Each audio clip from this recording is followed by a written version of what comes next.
પ્રભુ ઈસુ ખ્રિસ્તના નામમાં આપ સર્વને પ્રેમી સલામ. ગીતશાસ્ત્ર 84:5-6 આપણે જોયું કે જે લોકો સિયોનમાં આવેલ પવિત્ર મંદિરમાં જઈને પવિત્ર યહોવાની આગળ હાજર થવાના ઈરાદાથી ચાલી રહ્યા છે અને જેઓ યહોવાના સામર્થ્ય પર આધાર રાખીને તકલીફો વેઠીને અને મુશ્કેલીઓ વેઠીને પણ મંદિરમાં ભજન કરવા માટે માર્ગમાં આગળ વધી રહ્યા છે, ત્યારે યહોવા તેઓની સંભાળ રાખીને અને તેઓની તમામ જરૂરિયાતો પૂરી પાડીને તેઓને આશીર્વાદથી ભરપૂર કરે છે એવી સાક્ષી ગીત કરતા આપે છે. કલમ 7માં લખે છે કે આ લોકો વધારે અને વધારે સામર્થ્યવાન થતાં આગળ વધે છે, કારણ કે તેઓનો ઈરાદો નેક છે અને તેઓમાંનો દરેક જણ સિયોનમાં ઈશ્વરની આગળ હાજર થાય છે.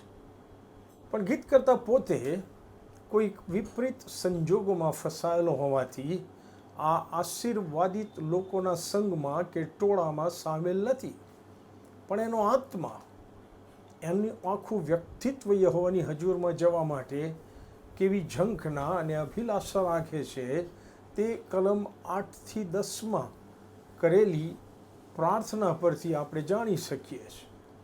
એ લખે છે કે હે સૈન્યોના ઈશ્વર યહોવા, મારી પ્રાર્થના સાંભળો. હે યાકૂબના ઈશ્વર, કાન ધરો.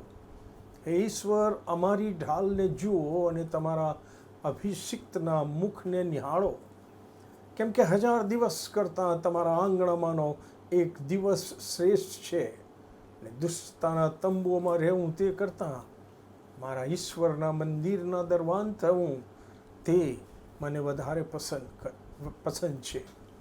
ગીત કરતાએ કરેલા પ્રાર્થના પર વિચાર કરતાં જે પડકાર મને અને તમને મળે છે તે એ કે આ પૃથ્વી પર હું કેટલું લાંબુ જીવન જીવું છું તેના કરતાં હું કેવું જીવન જીવું છું તે અતિ અગત્યનું છે. 1000 દિવસ ઈશ્વરના માર્ગો ત્યજીને દુષ્ટ સંગતમાં અને દુષ્ટતામાં જીવીને અનંતકાલિક નાશમાં જવા કરતાં ઈશ્વરની સંગતમાં અને ઈશ્વરની બીકમાં સામાન્ય સાક્ષીરૂપ જીવન જીવીને અનંત જીવનમાં જવું તે શ્રેષ્ઠ છે, એમ ગીત કરતા આપણને પણ પડકાર આપતા જણાવે છે. આમેન.